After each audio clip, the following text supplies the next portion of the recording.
Hi everyone, my name is Abhiraj Garikapati. Welcome to my YouTube channel Amazing Abhi.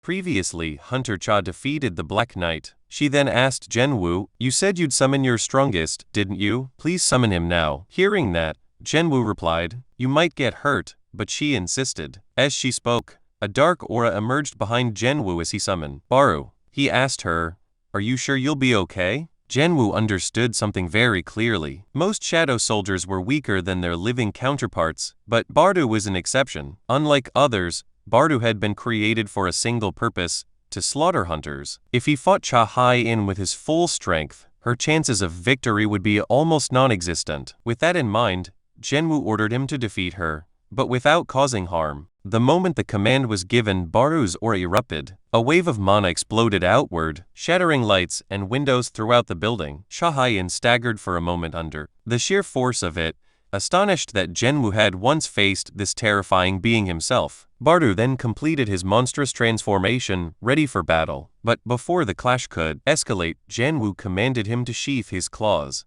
He warned that life would become troublesome if Cha was injured during this test. Startled by the reminder, Bardu immediately retracted his weapons. Spotting her chance, Cha lunged forward with a swift attack. Yet in the blink of an eye, Bardu was already behind her. Recognizing the same movement from earlier, she countered with the decisive strike, determined not to be deceived again. But her sword never landed. Bardu caught it effortlessly in one hand. Calmly, he offered to show the difference in their strength. If Genwu allowed him to fight without inflicting harm, Cha refused to relent. She pressed forward, swinging again and again, yet Bardu slipped past her attacks with frightening ease.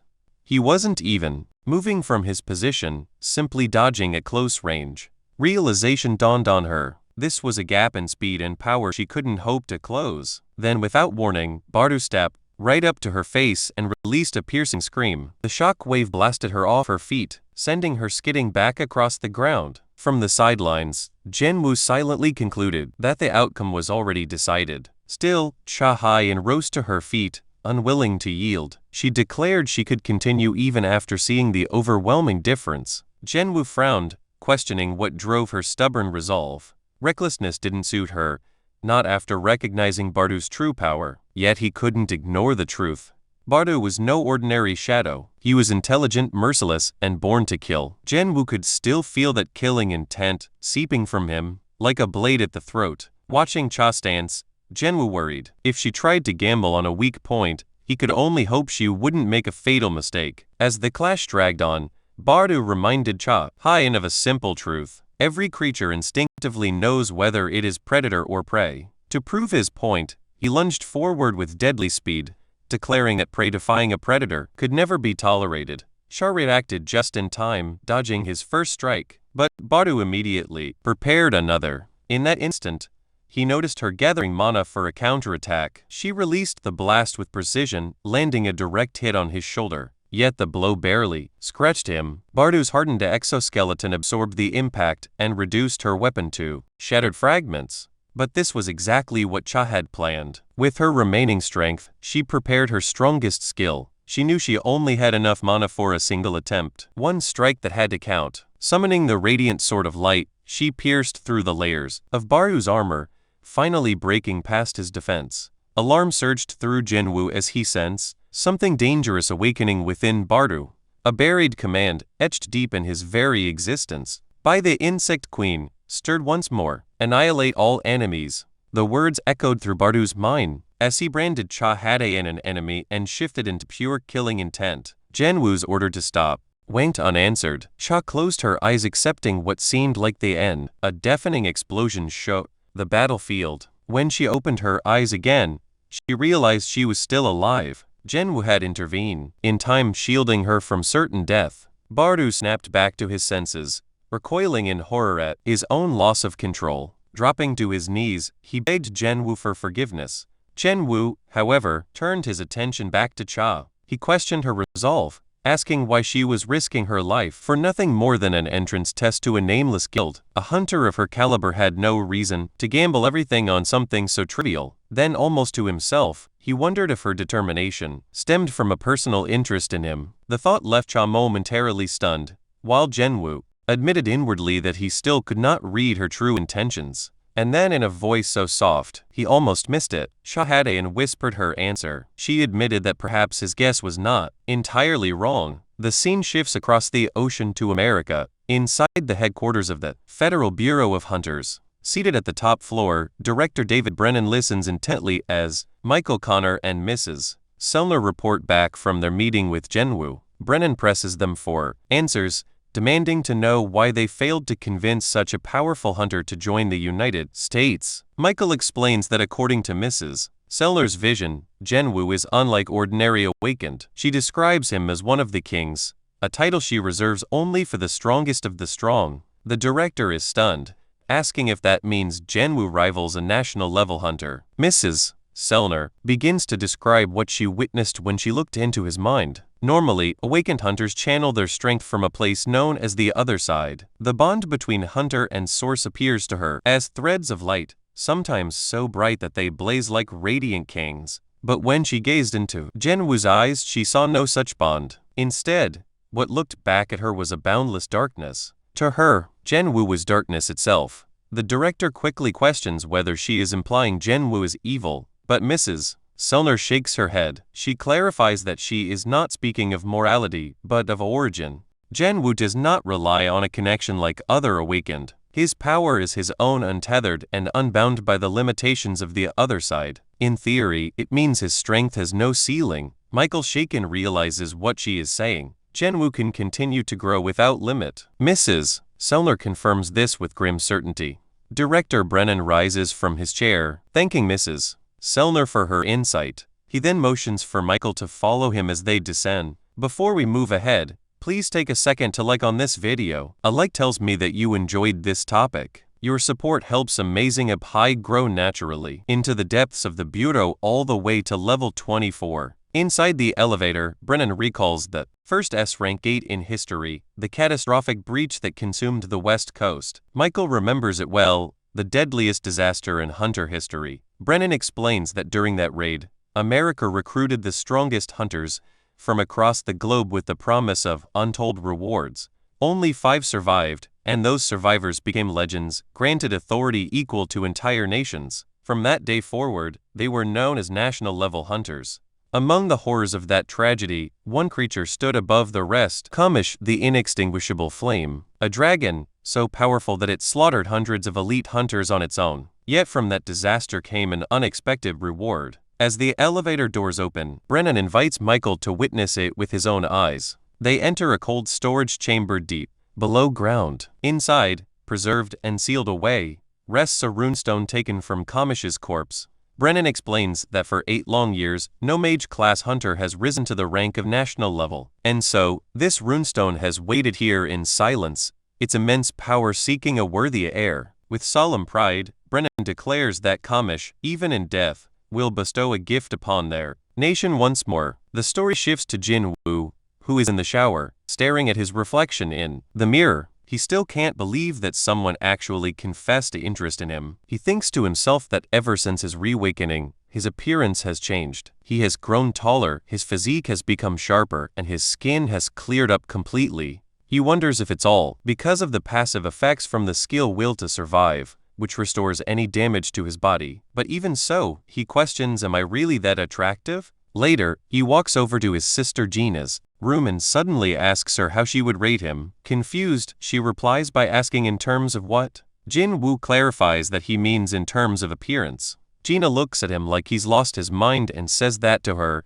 he just looks like a bum. Annoyed by her blunt answer, Jinwoo sarcastically thanks her for the biased opinion. Gina begins kicking at him in irritation, but Jinwoo warns her to be careful or she might break her leg. He reminds her not to forget who her older brother is, questioning how someone like her even managed to get into school. She fires back, claiming that she's actually at the top of her class. The conversation shifts as Jinwoo tells his sister about his plan to form a new guild. Gina teasingly asks if that means he'll be the big boss now. While she gossips about it over the phone with a friend, Jinwoo wonders out loud about a possible name for his guild. His first idea is Solo Play Guild. Jinwoo immediately shoots down the name, pointing out that it doesn't make sense. Since Jinwoo commands a whole army of shadow soldiers, he isn't exactly a solo player. Realizing she has a point, Jinwoo asks for her suggestion. Gina proposes the name Agent Guild, explaining that the character means to move forward. Jin-woo finds himself actually considering the name seriously. The scene transitions to Hunter Cha-haen's home.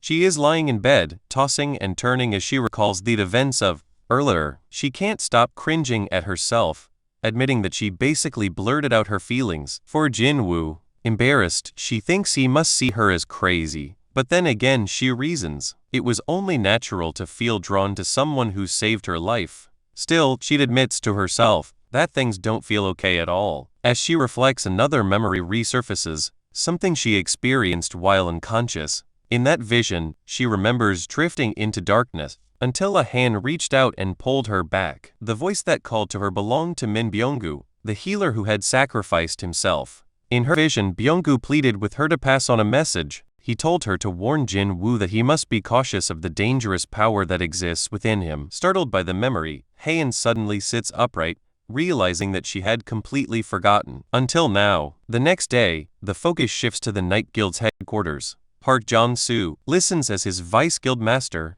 Yoon Kyung-tae, reports that a massive gate has appeared in their territory. The association has rated it dangerously high, though not quite S-rank. Park Jong-soo frowns, saying that if the raid goes wrong, their entire team could be wiped out. Kyung-tae adds that, if it truly were an S-rank, abandoning it would have been the only logical choice since they lack the manpower. But because they are one of the top 5 guilds in Korea, public opinion would turn against them if they ignored the gate. On top of that, the Fame Guild would surely swoop in and seize the opportunity. This infuriates Park Jong-soo, who slams his hand down, asking if they're supposed to simply hand over a gate that appeared right in their backyard. Kyung-tae, intimidated, insists that he was only presenting the situation. At that moment, another guild officer, Yoon Kyung-tae, speaks up, suggesting they could form an alliance with another guild. Jong-soo hesitates, pointing out that asking for outside help would make it obvious they don't think they can clear the gate alone. Their reputation could take a major hit.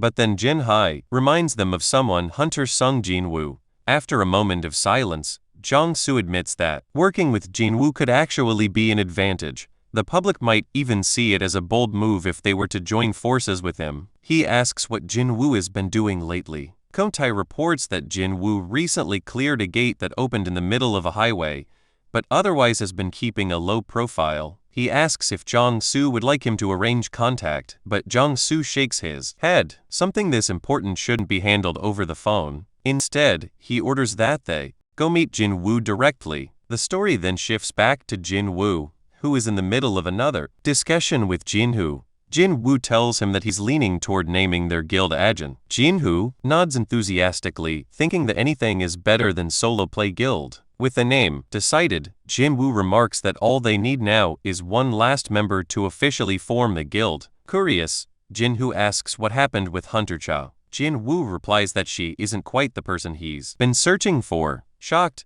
Jin-hoo protests, pointing out that Cha-haen is a powerful S-rank hunter with an excellent record and undeniable beauty. From his perspective, she's the perfect candidate. But Jin-woo calmly explains that what he's looking for is someone different, not just strength or fame, but someone trustworthy and uninterested in political guild activities. Jin-hoo thinks for a moment and says that he knows a few people who might fit that description. Before they can continue, there's a knock at the door. Jin-woo rises, half expecting to see Haein again, but when he opens the door, he's surprised to find Park Jong-soo, Yoon Kyung-tae, and Yoo Jin-hee, representing the Night Guild. After polite introductions, they sit down and explain why they've come. Jong-soo shows Jin-woo a video recording of the gate in question. The footage reveals a massive structure radiating enormous waves of magic energy. Jin-woo asks if it's an S-rank gate, but Jong-soo clarifies that it's close, one of the largest ever seen in Busan. Hearing this, Jin-woo begins to wonder to himself if he should reach out to an old acquaintance, reminiscing about the last time he was in Busan and treated to sashimi. Park Young-soo explained the real reason for his visit. The association refused to issue a raid permit because the Night Guild had no S-rank hunter on staff.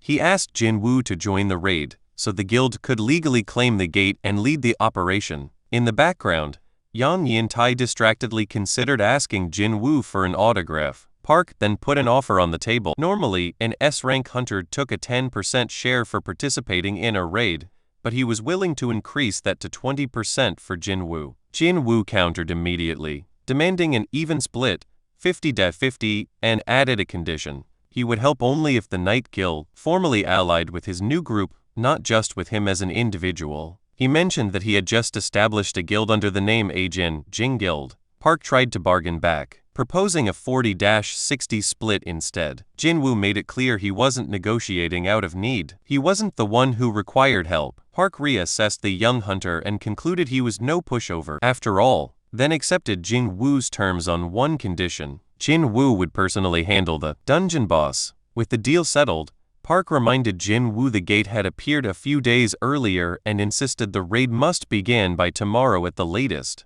Park invited Jinwoo to leave with, "Before we move ahead, please take a second to share on this video. Sharing helps this video reach friends who may also enjoy anime, gaming, travel, cricket, chess, career basics, or personal stories. Your support helps Amazing Appy grow naturally." Them immediately, but Jinwoo declined, saying he would meet them the next day after finishing some errands. Mid-conversation, Jinwoo's phone rang. He excused himself to take the call. On the line was his mother. They arranged to have dinner together that evening. The following day, a huge crowd gathered near the gate in Busan, mainly hunters from the Night Guild preparing for the raid. Park Young-soo, already armored and waiting, checked the time and worried that Jinwoo might be late, noting they would depart in 5 minutes. Meanwhile, Jinwoo prepared at home, glanced at the sky, and wondered if his sister Gina had brought an umbrella, then used Shadow Exchange to teleport directly to the site. The scene cut to Gina's school, where students complain about an art teacher who unloaded his duties onto them. Entering a dusty, long, unused classroom, one student suddenly noticed something unusual: a sealed gate tucked into a corner. He reassured his friends that the gate was safe while sealed,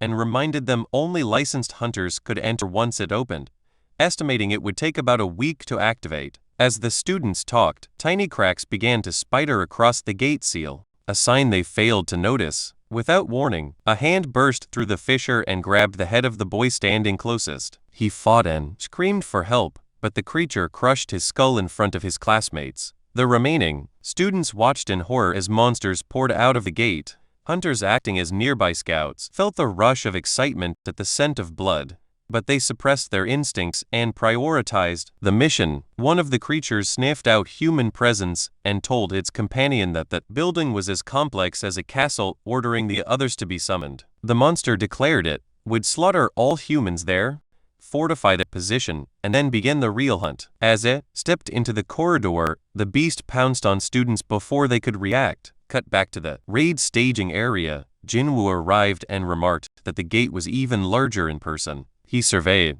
They'd assembled teams, mining and collection crews alongside the assault force, and counted 13 A-rank hunters and 20 B-rank hunters. He thought to himself that the guild's roster of rankers matched the reputation of a top house. Before he could settle, a swarm of guild hunters bombarded him with questions about his abilities and whether he would lead the raid. Uncomfortable with a sudden attention, Jinwoo froze until Young Yerm stepped forward to quiet the group. Yerm introduced yourself as an A-rank healer assigned to the Night Guild's assault team and tactfully removed the pressure from Jinwoo. Park Young-soo then stepped up to address the gathered hunters and explain the plan. Park announced he would lead the raid operation. Several members protested, arguing that Jinwoo, as an S-rank, should be the one to lead. Park clarified Jinwoo's role. Jinwoo would be assigned to the rear to secure the team and protect their withdrawal, not as an insult, but as a tactical assignment. Some hunters bristled, offended at the implication they needed protection.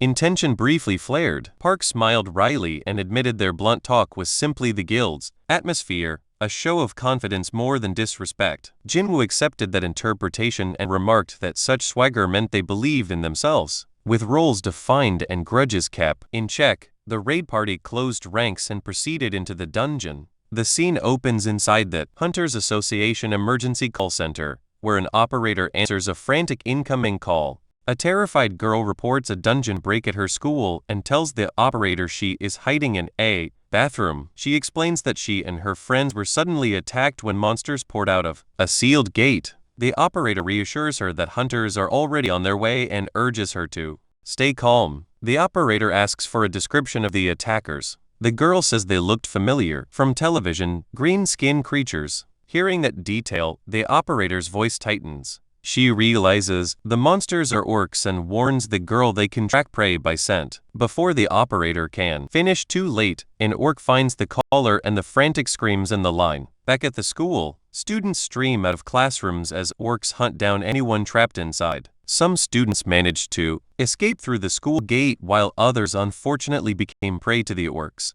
Two orcs compare notes. They lament losing half their prey but shrug it off.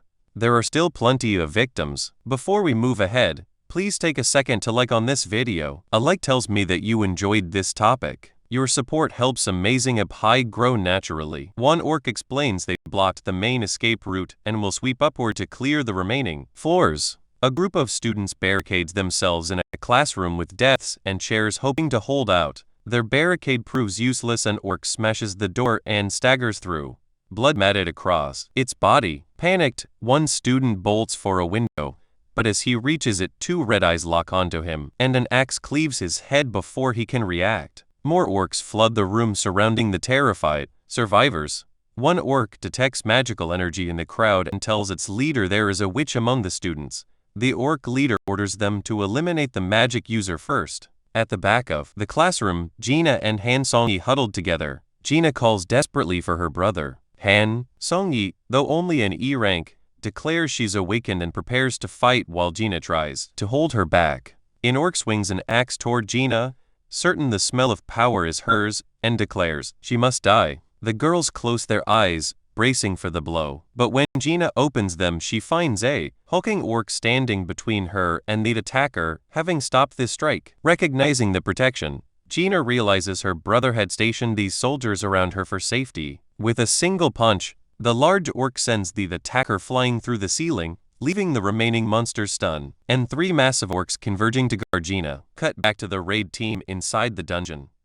Young Su suddenly alerts the party. There's an ogre, a towering two-headed ogre materializes before them, swinging a massive weapon. Park conjures a protective barrier and absorbs the beast full strike. The shield holds. He orders young Yun Tai to close in on the ogre's face. Young Tai runs in, manages a risky move that blinds the creature, and shouts for everyone to strike. While it's vulnerable, the assault team charges, hacking at the beast while mages rain magic upon it until the ogre is torn apart and scorched. After the kill, Park calls for a regroup and admits they are facing more than he expected. Park warns Jin Woo that encountering a twin-headed ogre this early is bad news. He asks if Jin Woo knows the ogre's other name. Jin Woo replies that twin-headed ogres are called grave keepers. Park grimly confirms the implication.